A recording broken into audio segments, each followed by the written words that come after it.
Hi there, it's Alexandra Loves. I'm out here at the Pacific Ocean. It is so beautiful. I don't know if you've ever been here. I hope you can see all of this. This is Cannon Beach. It's so nice out here. I came out here because I needed to. I've been finding in my studies with my own coaches and healers that my root chakra is maybe just a little out of balance, and I've experienced so many intense things in recent history that to bring that back into balance, to bring that energy back into balance, it's a lot about just being with nature. And I realized that I have not spent a whole bunch of time in nature recently, like outside walking around, but not like a ton of time in just like immersing myself in nature. So, and let me know if you can hear me. For those of you who are with me, I see Julie's here and Sydney's here, and I'm excited to see you. So I'm here just watching the Pacific Ocean, bundled up in like lots of blankets. You can't see, but I'm literally sitting in a pile of blankets and just really, really enjoying nature. The beaches in Oregon are cold beaches, even though the sun is out and it's sunny, So I wanted to talk to you today about a burning that's going to happen and responsibility. Obviously, if you've been looking at my Facebook wall, I've been posting a lot about a recent experience I've had, and I'm always trying to figure out how to be, as a coach and as a guide, and also as a human being, how to be completely honest and vulnerable, and also protect that the experiences I'm having protect the experiences I'm having so that I can have that journey for myself. And also, how do I share the journey so that other people who might be afraid to talk about it can experience like solidarity with it and know that they're not the only ones, and feel support. And so I'm not going to get into the details of what I experienced recently. One thing for any of you who are, becoming more woke in your lives and becoming aware and on a spiritual journey where you're really looking at stuff that about yourself or the world that you might not want to look at. You know that over and over again, you're going to experience breaks from people, joinings with people. You're going to see paradigms explode in front of you. The journey is not all rainbows and hugs. Sometimes it's the shadow. Sometimes it's the really negative stuff. And thanks for the hearts. And Penny Joe is saying the beach is beautiful, best space for calm. Yes, it is. I'm so enjoying the waves, and you can hear them in the background there, I'm sure. So I'm not going to get into the details, but I think it's important for me to help to reveal some things to all of you, so that if you have any alignment with the journey that I'm on right now, that one, that you feel supported, and two, that there's something you can do about it. So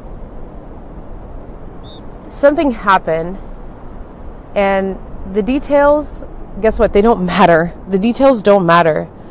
And whose faults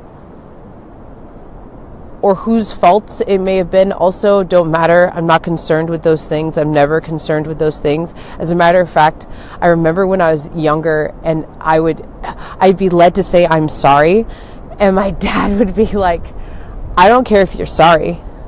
I care about your actions. I care of whether you're going to do this or not again.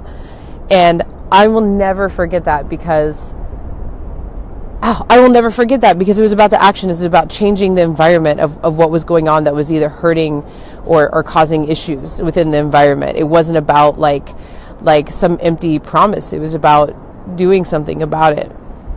And the responsibility of taking it upon myself to change the environment because it affected everybody.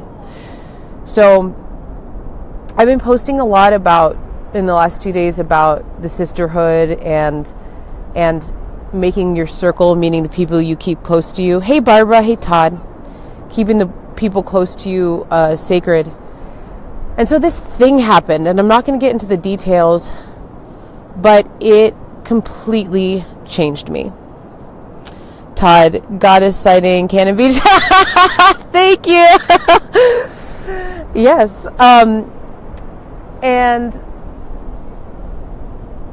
this thing that happened, let me know if you relate, completely ripped me open, completely challenged everything about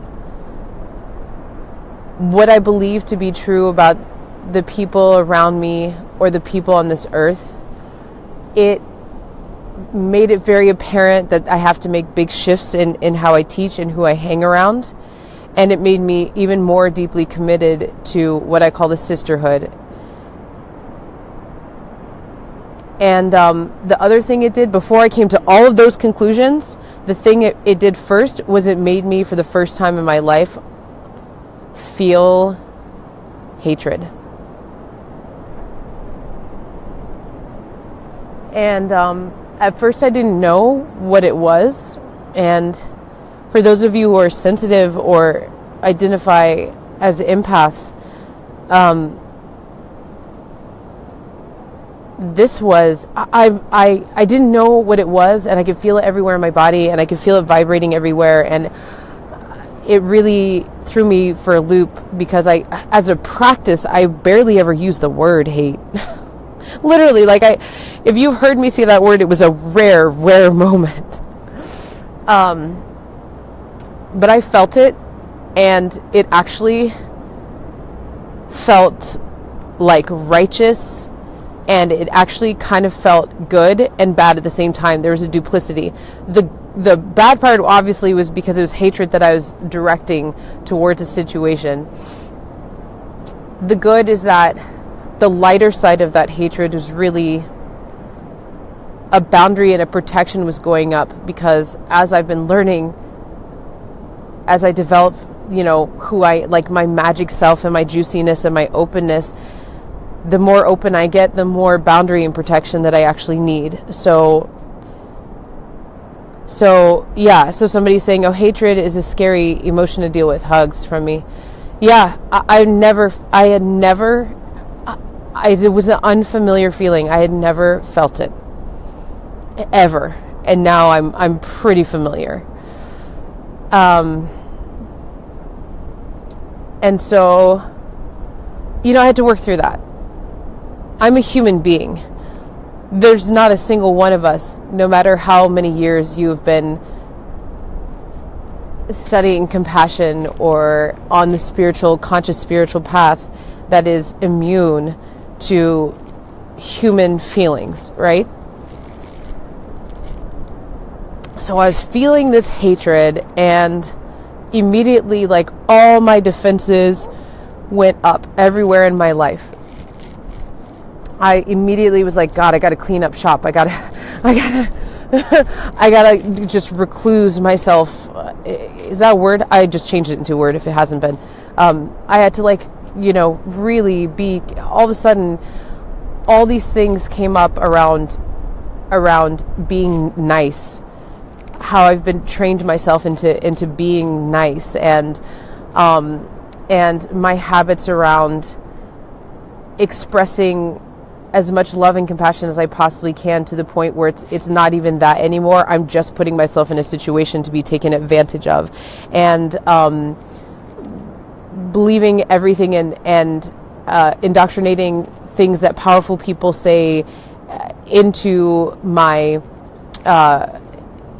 belief system or into my knowing, without really taking the time to feel if it's totally aligned with me, and not respectfully disagreeing or standing strongly like a tree in my own knowing when I feel really challenged. I've been being really nice, and without knowing that commitment to being nice is like a really good path to being a doormat, and emotionally was a really, really great doormat right in front of the door to hatred. I mean,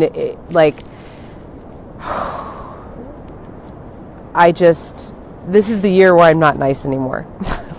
I'll be kind and compassionate and loving, but nice is something I'd like to eradicate for myself. Anyway, so the details of what happened don't matter, but consequences do matter for the most important person who was involved in all of this. And I'd like to burn that person, and I'd like to name them right now. And I've thought about how I want to do this for a really long time. And by a really long time, I mean since the point I touched the hatred and experienced it till now, which has been consistent for like 4 days. Pretty consistent for 4 days. And so I'm going to do that right now. The person I'd like to burn and the person that I would like to name on a public forum is Alexander Lewis. I am committed to not calling out faults. Yes, I did say Alexander Lewis, me. I'd like to not call out faults on people. I don't want to spend any time in victimhood. And the truth is that if I want things to change, faults don't even fucking matter. Honestly, fault doesn't matter. It means nothing. Responsibility is everything. Knowing what my part is and my perception of it is everything. Thank you for the hearts. I appreciate that. And so it's my responsibility to take care of my circle of who's close to me and how they get close to me and what that means if somebody's close with me. It's my responsibility to know when to say nothing, to know when to not give energy to something that is obviously meant to hurt me. It's my responsibility to align with myself when I see someone who needs to be taken care of or who needs a hand. It's my responsibility to know if I can do that, when I can do that, how I can do that, and in a way that doesn't take away from me. It's my responsibility to know when to take myself out of the situation. It's my responsibility to take care of myself always and forever. It's always me. It's always me, no matter what the situation is. And so I'm naming myself in this public forum that I am, though I might not be the quantifiable cause of this, of what, quality-wise and energy-wise, I lead this life. And that brings me to naming on a public forum who I'd like to burn. And before I go there, I just want to read this. It says, Barbara Perez says, I like kind versus nice. The distinction is an important one, and it's taken me years and decades even to begin to learn it. It sounds like you're starting to become more aware of that difference that you've been in the past. Yeah, Barbara, I think thank you for sharing that. I so appreciate that because I've been very blessed in that I have a lot of amazing teachers. I've sought out a lot of teachers, and a lot of awesome teachers have made their way to me. And I, in all the tribes I'm in a lot of tribes. My tribe that I grew up with, my tribe from college, my tribes from, Burning Man, my festival tribes, my colleagues here in Oregon, my network marketing tribes, my business tribe. I mean, I'm part of so many powerful tribes full of powerful sisters and brothers. And I surround myself with a lot of people that are super, super wise, and I am listening. And,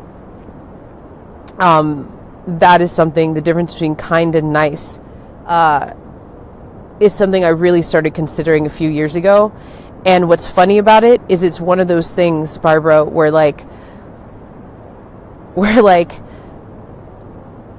it's a concept that I started to address years ago. And there's milestones in my as I continue to return to that concept of nice versus kind.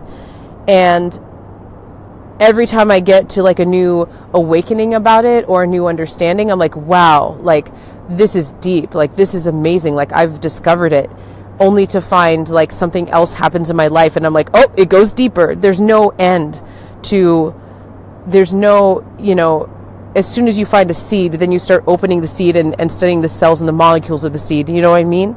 So I love that this is a concept that a lot of us are exposed to and thinking about. So anyway, thanks for that comment. And welcome, Andy. Hi, how's it going? So now I'd like to just publicly name who I'd like to burn. And I've been thinking about this for a while because I've been posting online, like, if you look at my Facebook, you'll see, I've been like, I'm going to burn some stuff down. I'm going to burn some shit down.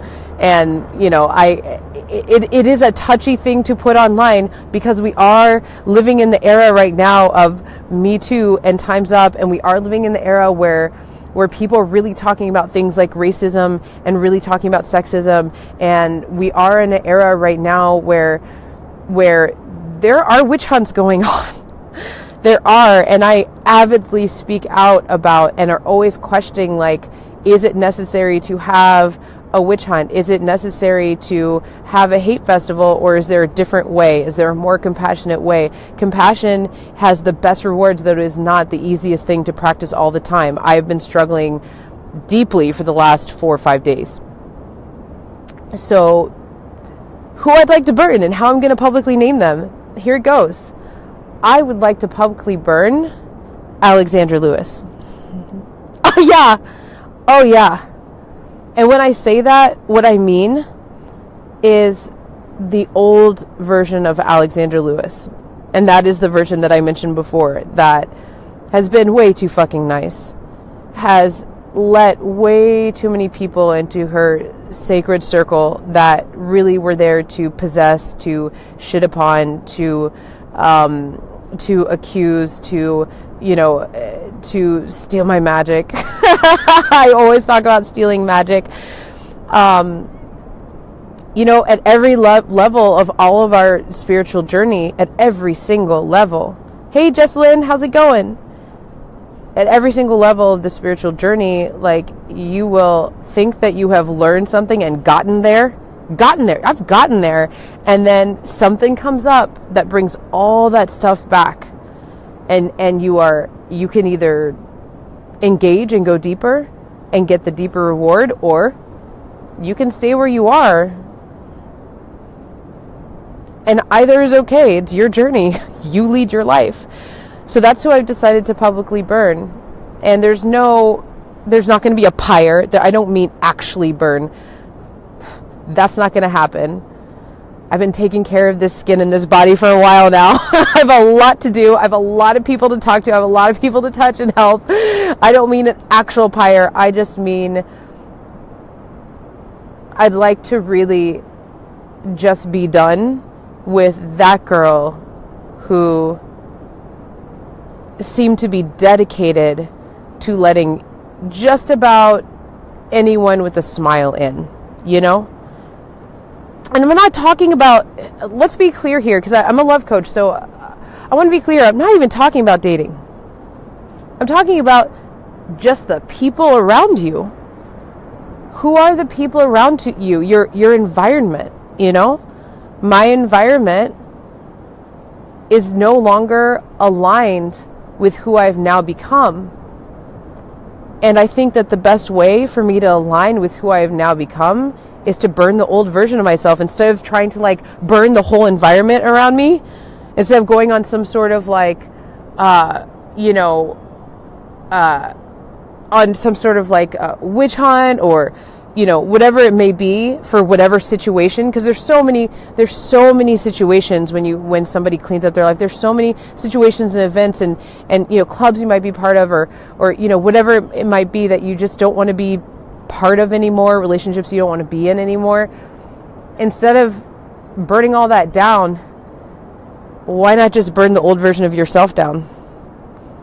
It makes it far easier to move on to like the next place that you're going and to further align with who you have now become.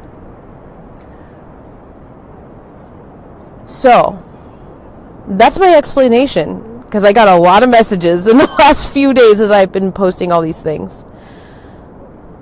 Who's responsible and who needs to burn is the old version of Alexander Lewis. And you know what?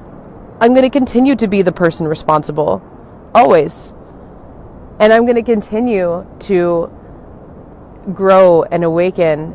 And as I get to the new version of myself and enjoy the rewards of what I have put all of my life force into cultivating for myself. Oh my God, look, I have a friend.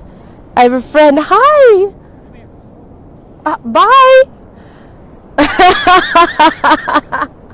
Hi. I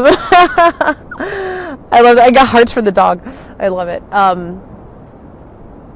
Anyway, I'll continue to be responsible always, and I'll continue to burn the versions of myself that are not aligned with who I am. And the last thing I'll say is, look, we're all human beings. We're all going to touch the shadow side at some point in our lives. It's going to happen again and again. And what you decide to do with it is what determines how you decide to perceive it, how you decide to heal from it, or to create tools out of it, or to put it in your fire and burn it. That's what determines the quality of your life. And to be careful of who you get close to. There's a lot of amazing people out there. There's a lot of powerful people out there, but it's not necessary to be close with all of them, because there are people out there who are so worthy of being in your sacred circle. And there's also a lot of people out there who will poison it. And you might not know who they are until they've done a lot of damage. So that's it. Thanks for joining me on the beach. Blessings to all of you who are enjoying your lives, who are struggling in your lives, who are doing what you need to do to get out in nature, who are creating your own sacred circles. I'm going to sign off. I'm going to show you the beach one more time. Here I am on the Pacific beach. The sun is setting. Cannon Beach. I love you all. Bye.